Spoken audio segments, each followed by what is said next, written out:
This channel is supported by Truefire. Truefire is an online library of lessons from some of my favourite players. There's thousands of lessons on there. You can use the promo code JNC40 to get 40% off of any of their courses. There's been some rather worrying responses to the announcement that I was taking a break from the Nacho. I've been accused of buyer's remorse, and I wanted to present my case to you and give my evidence for why I think it's not a case of buyer's remorse, and it is just at face value that I want to see if it is a V-neck which is not getting on with my left hand. So let's present the case.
Article 1 is the case, is the Nacho in question, and I maintain that if I had serious buyer's remorse, I could have sold it by now. I've had individuals asking me to let them know if I was going to sell it still, once I'd made my decision about whether I was going to keep either this guitar or the Danocaster. The Danocaster I did sell. I could have sold the Nacho as well. These are, relatively difficult to come by, and even in this economy, I've had people asking, "Can I buy that off of you?" or "Let me know if you're selling it." So that's my first defence. Your Honour, my second defence is that I think about the last month, I've used it on over 30 videos. Now, many of the jury will know that hitherto the K-Line Springfield has been my #1 guitar. In the last month, the Nacho caster has been played more than it. And the defendant would also suggest that on the channel there has been rumblings, particularly in the community, about my telecaster arc. Now, I would not get into a telecaster arc if it were not the case that I did actually get on with the guitar and enjoy it. Article 3 that I'd like to present is that April the 4th, the defendant was able to borrow Jake Loosemore, who's been named as an accessory to this case, to borrow his own Nacho, which is where the whole telecaster arc started. And in a video the morning after that, basically we had a gig together, we were both playing it, I concluded that it was A, good that this didn't look exactly as close to Jake's guitar, B, that I was also developing my own bond with this guitar, and then C, I did a video comparing those two guitars, which was not the first thing that I wanted to do, but people were asking for it at the time. And even in that video I concluded that yes, they're not the same guitar, but it was okay, because as I've spoken to Nacho since, these guitars are designed to be different from one another and somewhat unique. So the fact that it's not exactly the same as Jake's guitar is no longer necessarily a bad thing, and it's something that, you know, we both find things that we like about this guitar. And also a friend played both and concluded that this guitar was more something that they would like. So there's also that. The next part of the defendant's case relies on past examples of buyer's remorse. I can remember having buyer's remorse in the past, so I wanted to give some examples of those.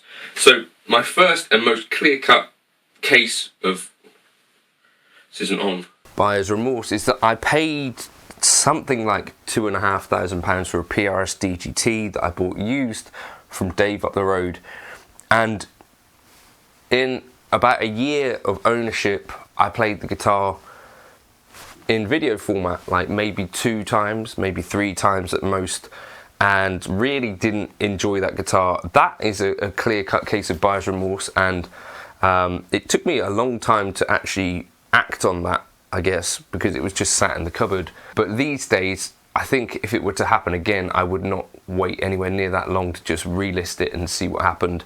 I've got another clear case of buyer's remorse, and that was that I bought a Gibson Kirk Hammett Greenie, the sort of £3,000 version, and that was from James from Wales, and I kind of picked it up from him in a car park and took it home, weighed it, played it. I concluded that for me it was not money well spent, because it was essentially not far from a Les Paul faded, and it was over £10, and I thought this is not for me. That was a clear-cut case of buyer's remorse. Another time that I've had buyer's remorse is I bought this was soon after Elodie was born, and whilst Jake had just got his Murphy Lab, and I played it and I thought I'd quite like a nice Les Paul. I already had a Les Paul that I liked at the time, the Gibson, but I saw that there was this R8 for sale at Coda Music, and I bought it, and then instantly just thought, what have I done? Why have I spent £4 on this guitar? Played it, looked at it next to my standard, and kind of decided, look, this was a silly decision. Actually, I don't feel like it is worth it for me right now in my situation I was in. So that's another clear case of buyer's remorse. Another case is that I bought Jake's 2-Rock Classic Reverb signature off him, and that amp kind of weighed fairly heavily on me, and I think this is maybe where this idea that this might be buyer's remorse has come from, is because like, I've been fairly frank about cases where I've had it in the past, where it's like, I've got this piece of gear, it's quite expensive, am I using it enough to justify it? No, I should sell it. That's normally the arc. There are reports that there are members of the jury that have some stake in this and have placed bets on what might happen as regards the Telecaster arc. I'm interested to know exactly what those are, but apparently someone's already made some money on this, on the odds. Anyway, so yes, buyer's remorse, I have some very clear-cut examples for me of buyer's remorse that all it would mean would be that I'd just sell the guitar, frankly. But that's, I don't think, the case here. Buyer's remorse with some pedals, perhaps. But again, not anything big, except for, like, as I say, those 3 examples of guitars and the 2-Rock Classic Reverb Signature. There are also a couple of cases, seller's remorse, that I've had, but much fewer. And maybe the only real one that comes to mind is that I sold a Fender Road-worn 50s Strat that I was playing in about 2015. I sort of regret that I don't still have that guitar around, because I think it was quite a cool guitar and it had some sort of memories tied into that. As for the Nacho, I don't think this is a case of buyer's remorse. It's literally just testing this thing physically, whether this is a compatibility issue between my left hand and a V-neck. Now, if in a month's time or so I decide that this hand thing is still happening, or that it's kind of gone away, what I will be doing is trying to play the guitar again and seeing what happens.